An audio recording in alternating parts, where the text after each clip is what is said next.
Ladies and gentlemen, the story you are about to hear is true.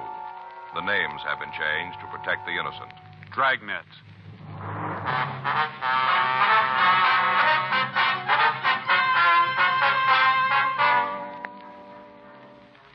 You're a detective sergeant.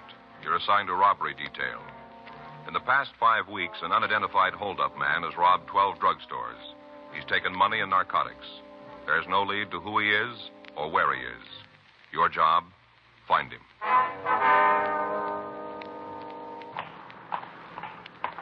It was Tuesday, March 16th. It was warm in Los Angeles. We were working the day watch out of robbery detail. My partner's Frank Smith. The boss is Chief of Detectives Thad Brown. My name's Friday. We were on our way out from the office, and it was 9:36 a.m. when we got to the corner of Hobart Boulevard and Westmoreland. Petitioner Drugstore. In the back. Yeah. Something you want? Yes, sir. We'd like to see Harry Tishner. Yeah, I'm him. Police officers. This is Frank Smith. My name's Friday. Hello. How you do, sir? About the robbery, huh? Would you like to tell us what happened? I was robbed. We'd just like you to tell us how. Oh, now I'm with you. Yeah, I'm right with you. Let's go back and sit down. Get to telling the story, and time just melts away. Yes, sir. Might as well be comfortable while we all fall out. Yes, sir. This all right here? Yeah. Like a phosphate or something? No, sir. No, thanks, sir. Okay. And let's quit all this fooling around and get down to business. Want me to tell you about the holdup? Yes, sir. We'd like that. Good. That's just what I'm going to do. Go ahead. Aren't you going to take anything down, right? Well, yes, sir, as soon as you tell us the story now, if you'd like to start in. Well, came in about 8. That was this morning? Yes. Just walked right in the door, came back to the prescription counter, and stood there. Mm-hmm.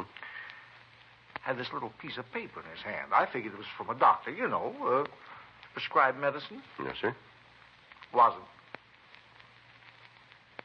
Well, go ahead. What was it? Note. Written on there like this. This is a stick-up. Don't make any noise. It was a note, huh? Just pushed the note across the counter. I didn't have to have anybody push me off a cliff to know what was going on. No, sir. I was being robbed. Yes, sir. Do you want to go ahead? Well, after he showed me the note, he kind of pushed me back into the little room at the rear of the store. Kind of store place. Now, did he say anything to you at all? Not a word. Just pointed with that gun for me to get into the back room. I went. I see. What happened then? He pushed me down to the floor and then tied my hands and feet. What do you use? You mean to tie me up? Yes, sir. Rope. Oh. Well, did he bring it into the store with him? No, sir. He picked it up in household on his way back to the prescription counter. I see. Go ahead, please. As soon as we got to the storeroom, he took off the label and then undid the rope. He made a loop and put it around my feet. Next thing I knew, I was all trussed up like a rolled roast, ready for the oven. Yes, sir. I'll say one thing for the guy, though. What's that? He's very neat. He tied good knots. Yes, sir. Other officers, the ones in the black and white car, Yes, sir. Them. Yeah, what about him? Oh, yeah. Well, they took the ropes with them. They said something about taking them to a laboratory. Mm-hmm. Well, you can see if you want to. It's very neat. Yes, sir. What happened after the bandit tied you up? Robbed me. You personally? Yes, personally and otherwise. Well, sir, would you please tell us? Well, first off, he went to the safe and took the tin box out. Opened her right up and took the money. Is that all he stole from the cash box? Yeah. I had some government bonds in there, but he didn't take those. Uh-huh. Guess he knew they wouldn't do him any good. All right, sir. He didn't take them. Took the money, but didn't take the government bonds. According to what you told the officers this morning, the thief took a supply of narcotics, too. Is that correct? Yes, he got them from the safe, too. Well, now, after he finished with the safe, what happened? He left. He walked out of the place. He just ambled right out. During the time he was in the store, he didn't say anything at all. Is that right? Did anybody else come in while he was here? You mean like a customer? Yes, sir. No. Oh, excuse me. That might be our office, Mr. Tishner. We left this number. Okay. If it is, I'll tell you. Thank you. Tishner Drugs. Uh-huh. Oh, yeah, Mrs. Kentworthy. Uh-huh. No, shouldn't be. Uh-huh. No, I can't do that. If you'll have your doctor call me, I'll make it up and send it over. Yeah. No, not without a prescription. Uh-huh. Okay. Well, I'll call you when it's ready then, and you can send Lanny over. Right. Bye, Mrs. Kentworthy. Huh? Oh, well, if that's the way you feel, I won't. Oh, sure. Okay. Goodbye. Gee, I can't imagine why she'd say a thing like that. Just no reason at all. Sir? Mrs. Kentworthy told me when her son comes over to get the prescription not to give him any candy. Oh, I see. I usually throw in a licorice whip, you know. Mm-hmm. Don't want me to do it. That's too bad. Yes, sir. I wonder if we could go ahead with the description. Sure, I guess so. Well, now, from what you told the investigating officers, the man's about 35 to 38. Is that right? Mm-hmm. Light in color, 5 feet 10, 175 pounds, no visible marks or scars. Is that right? Well, I guess that's pretty close. Well, if there's anything different, we'd appreciate you telling us now. No, not with you. Because I can't understand why Mrs. Kentworthy would say a thing like that. Just a penny licorice whip. Little bitty thing. Yes, sir, we understand. Like that. Couldn't hurt anybody. Yes, sir. Would you be able to identify the hold-up man if you saw him again? Oh, yeah, no trouble. I'd know him. Uh-huh. He'd never say a thing like that. Sir? The fellow who robbed me. What do you mean? Oh, on the way out, the way I was laying, I saw him stop. Right up there by the Canyon magazine. Stopped dead in his tracks. He went over and helped himself. Mm-hmm. Took the top off and helped himself to a handful. Sure must like 'em. What was that, sir? Licorice whips. Just reached into the jar and took a handful. After that, he left. Is that right? Yeah. As soon as he put his gloves back on. What was that? Couldn't work the top of the jar with the gloves, so he took them off. No. Used his bare hands.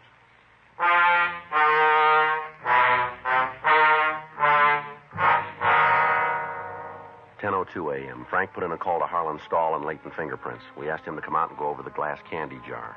While we waited for him, Frank and I checked the list of stolen narcotics with the druggist, Harry Tishner. We also made arrangements for him to come downtown and look through the mug books. When the glass candy jar was checked, Harlan Stahl was able to come up with 2 partial prints. They were enough for comparison, but not for identification. 11:15 a.m. Frank and I left the store and spent the rest of the afternoon checking out the list of names we'd gotten from the stats office. Several of the possibles looked good, but after each one of them was investigated, we still didn't have a suspect in custody. Wednesday morning, March 17th, at 8:06 a.m., Frank and I met in the squad room. Morning, Joe. Hi. Tried to call you this morning. Thought maybe you'd want to stop and have some breakfast. No, I left the house early. Uh-huh. Did you check the book? Yeah. Anything? Skipper wants to talk to us. Oh, I figured that'd happen. Is he in now? Yeah. Well, come on, let's get it over with. Come in. Yeah, that's right. No, not yet. I'm going to try and line it up this afternoon. Yeah, I'll call you back. Mm-hmm. Yeah, they're here right now. Bye. Do you want to see us, Captain? Yeah, come in. Sit down.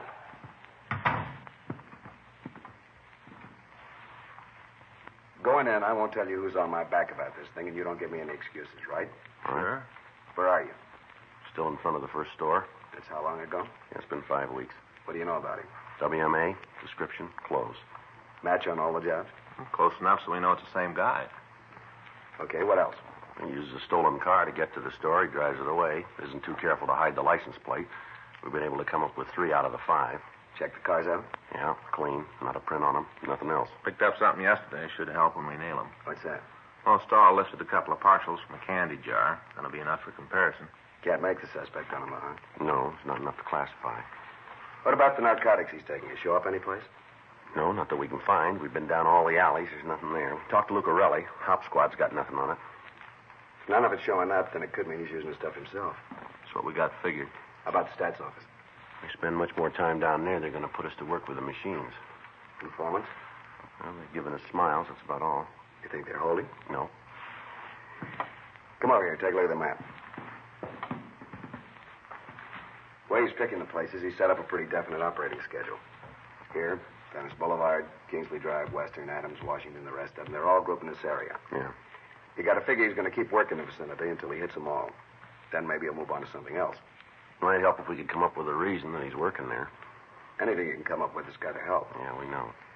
If it's true that he's been using the narcotics himself, it's just a matter of time before we hand this one over to homicide. He's going to walk into a store, somebody's going to give him trouble. If he's on the needle, he isn't going to take it. Yeah. So it adds up to a big stop. The past. Well, if we work the area, it's going to take a lot of men, you know. We'll get him. I've talked to Stoner. He's taking care of all the help you need from here. There'll be 4 teams available. You can call Metro Division for whatever else you need. All right, we'll set it up for tonight, then. Check with communications. Make sure you got the 3-ways working. Right. This guy's been pressing his luck for a long time. Yeah. I'm bound to run short on it sometime. Robbery done, huh? Yeah. When? Okay, we'll take care of him. Looks like you just got partners. What do you mean? Your boy just made it 13, drugstore out on Pico. Yeah? They don't expect the victim to live.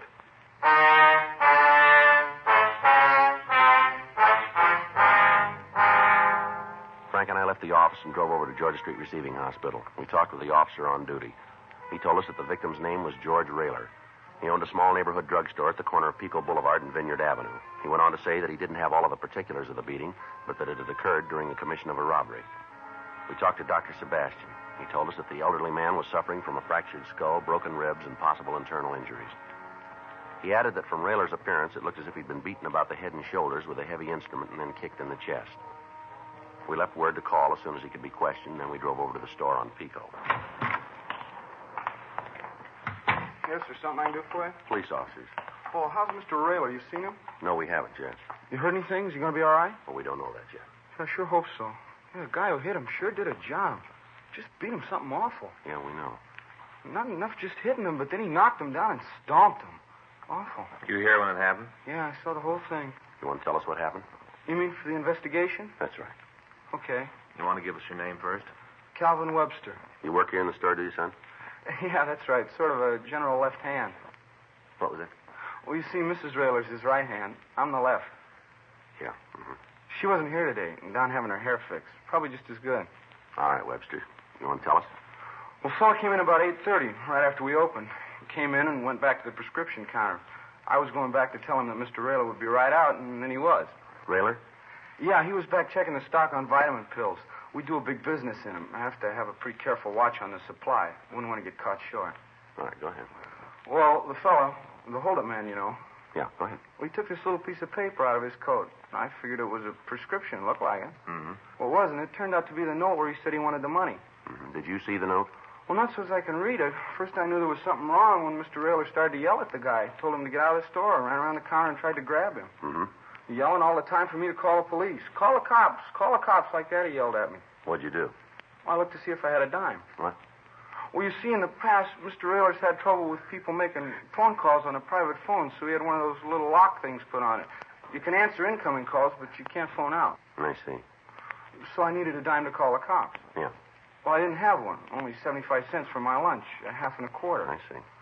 Well, all this time, Mr. Rayler's yelling. He's yelling, and the robber's hitting him, and I didn't know what to do. Uh-huh. I thought about running back and trying to help, but Mr. Rayler don't like for nobody to do something different than what he says. Yeah. He told me to phone. Yeah, sure. Well, then all of a sudden, bang, the fella hit Mr. Rayler with a gun. Took it right out of his pocket and hit him on the head. Next thing, Mr. Rayler's on the floor, and this fella's stomping him. Mm-hmm. Well, I couldn't just stand by no more, so I went back to help. Too late. What was that? It was too late. Mr. Rayler was on the floor, and this guy was pointing the gun at me and was leaving the store. I didn't see how it'd help any to try and stop him. Mm-hmm. Was there anybody else in the store at the time? No, just Mr. Rayler and me. We just opened up. Still kind of getting ready for the day. Did you get a good look at this guy? Oh, yeah. I saw him good. All right, then you'll be able to give us a description. Yeah, I'll tell you how he looked. Did you see if he drove a car? I guess so. But don't you know for sure? Well, no, I didn't go out after him. I figured that it'd take somebody a lot bigger than me to stop him. Besides, I had to take care of Mr. Rayler. I see. Did you see the gun he was using? Yeah, I got a real good look at it when he was hitting the boss. That's fine. What kind of a gun was it? A pistol, you know, like you see in the movies. Now, look, son, was it a revolver or an automatic? I think it was a revolver. It had a barrel on it. Short. About that long? Uh-huh. We'd like you to come downtown and look at some pictures, if you would. At the city hall? That's right. I'll be glad to help out as soon as Mrs. Rayler comes back. I'll go with you. All right, fine. I can't leave the store alone, you know. Uh-huh. You want to give us the description of the man now? You bet. Sure hope you catch the fella. So do we. This the same guy I've been reading about in the papers? That's right. He's mean. Real mean, doing a thing like that to Mr. Rayler. Yeah, we know. Been getting away with it for a long time, hasn't he? Just like a guy running up a big bill. That's right, and he'll pay it.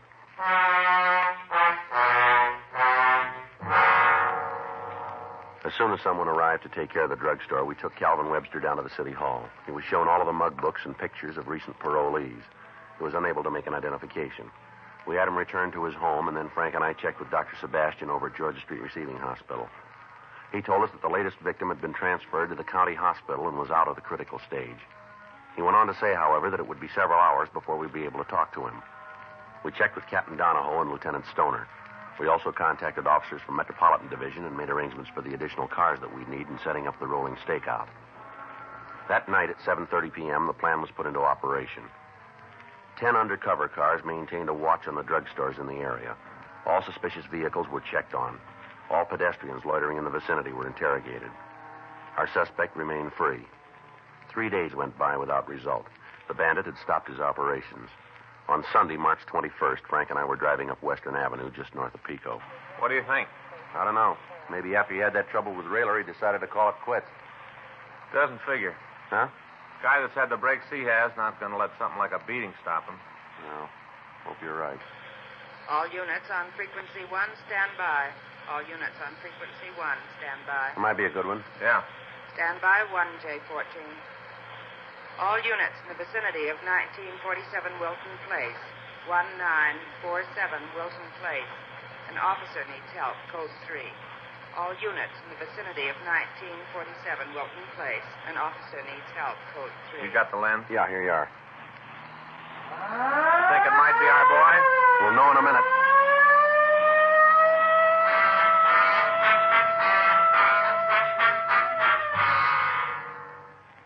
An officer needs help. Of all the calls in the book, this is the one that no officer wants to get. Not because of an outdone sense of loyalty to a fellow police officer, but because it means that somebody has decided that lawful authority has no meaning for them. Such a person is an extreme menace to every citizen in the city. By showing that they have no respect for the competence of an armed professional officer, they have also shown that they will not consider for an instant the life of an unarmed citizen. By the time we arrived at the scene, there were 14 police units in attendance.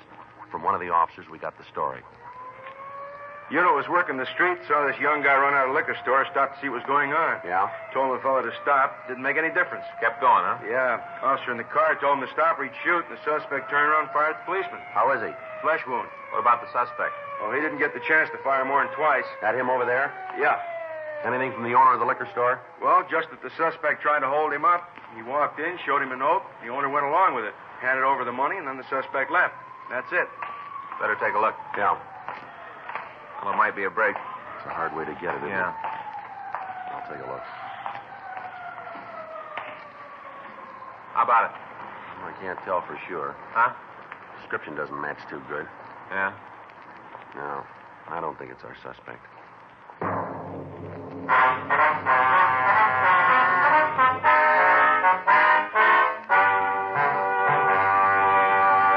You are listening to Dragnet, the authentic story of your police force in action.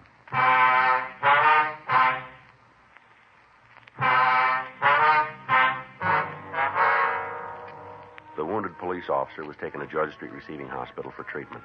The suspect was removed to the county morgue. Pictures were taken, and when they were shown to the victims of the drugstore bandit, they all said he was not the man we were after. The rolling stakeout continued without result. During the next week, we answered several 211 calls in drugstores, but the M.O. the thief used eliminated him as our suspect. Thursday, March 25th, Frank and I checked into the squad room. How's it going, Joe? We're kind of tired. Yeah. We'll get this one wrapped up, and I'm going to try to take a few days off. We got it. Robbery Friday. Yes, that's right. No, we're handling. But when was that? All right, would you like to give me that address? All right, yes, I have it. We'll check it out. Might be something in. Thanks for letting us know. Right. What was that? No, if it turns out, we'll let you know. Right. Thanks again. Bye. What do you got? Call from a radio unit out in Hollywood. Yeah. They answered at 4:15 this morning. The woman and her husband were having a brawl. Uh-huh. The man had left when the officers got there. The woman refused to make a complaint. She placed the original call? No, it came from one of the neighbors. Uh-huh. When the officers were leaving, the woman said she'd handle the beef herself, said she'd take care of her husband, called him a lousy hold-up man. Yeah. She made the statement she could put him in San Quentin inside of 5 minutes. Well, if he's the guy we're looking for, I don't think we can do it that fast. No, we can sure try.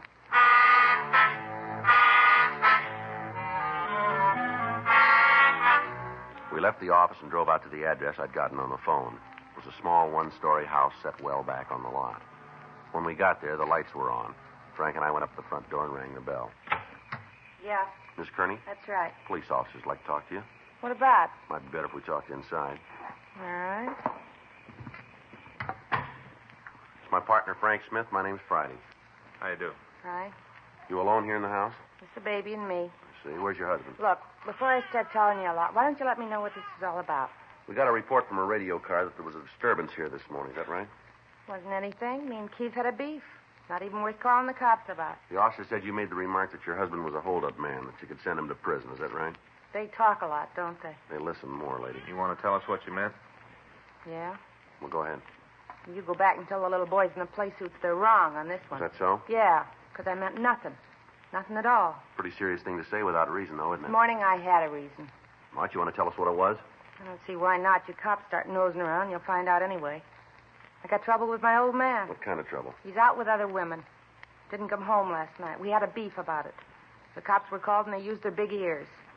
You guys made the trip out here for nothing. Now beat it. Now look what you've done. He's playing fine, and you come in here and raise a big stink. You got him all upset. I'll get it. Hey, here you are, fella. Hey, no reason to cry. What's your husband's full name? Keith J. Kearney. How long you lived in Los Angeles? A little over 6 weeks. Where you from? Idaho. Your husband ever been in trouble with the police before? Keith's got a hard time not being in trouble with anybody. Has he ever been arrested? I don't know. How long you been married? 7 years. And you don't know if he's ever been arrested? No, I don't. You got a picture of your husband? You mean that you can have? We'd like to take a look at it, yeah. Oh, out of luck. I haven't got one. Does he work? Not if you can help it. Doesn't hold a job of any kind, huh? No, Keith's a professional avoider. He doesn't like anything steady. Beginning to look like he means me, too. What's he do with his time? Nothing. Just lives it. Is he here in the evening?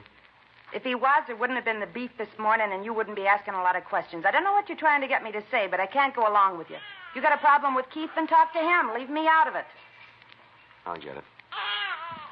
You know where your husband is now? No. You don't have any idea, Not huh? the least. Here you are, little fella. Here's your keys. Your husband drive a car? Yeah. What kind is it? 41 Plymouth. When do you expect your husband back? When he walks in the door. All right, Miss Kearney, I think that'll do it. Sorry if we've caused you any trouble. You have and you're not. All right, let's go, Frank. Good night. Good night. Good night. Better check on the husband, huh? Yeah. Wait a minute. Get a good look at those keys that the baby was playing with. No, why? Plastic tag on them had a license number. Yeah. One of the stolen cars used in a drugstore holdup.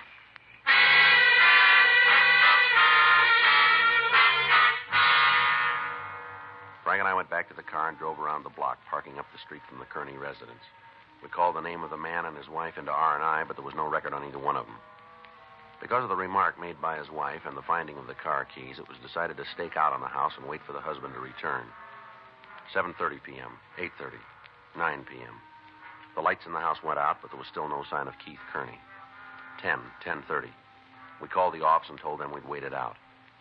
10:45 p.m. Joe, Yeah, you see what kind it is? looks like a Plymouth. No. Checks out, huh? Yeah, let's take him. All right, Kearney, hold it up. Watch it, Joe. Give it up, Kearney. Keep away from me, cop. He's trying to make his house. Yeah. Kearney, you're not going to make the front porch. Don't give your family any more trouble than they got. Now throw down that gun. All right, let's give it back to him. He's down, Joe. Come on. Kearney. Kearney. Careful. Come on, Kearney, throw that gun away. You hear me? Looks like he's hurt bad. Yeah, all right, hold it. Yeah. How about it? He'll live. Call an ambulance. Right. You killed him? Did you kill him? No, ma'am. He's dead. You killed him. He'll be all right. Don't lie to me. Poor Keith, you didn't give him a chance. Not fair. He didn't even have a You chance. saw it all, lady. Yeah, and it wasn't even a fair fight. Never is when you pull a gun.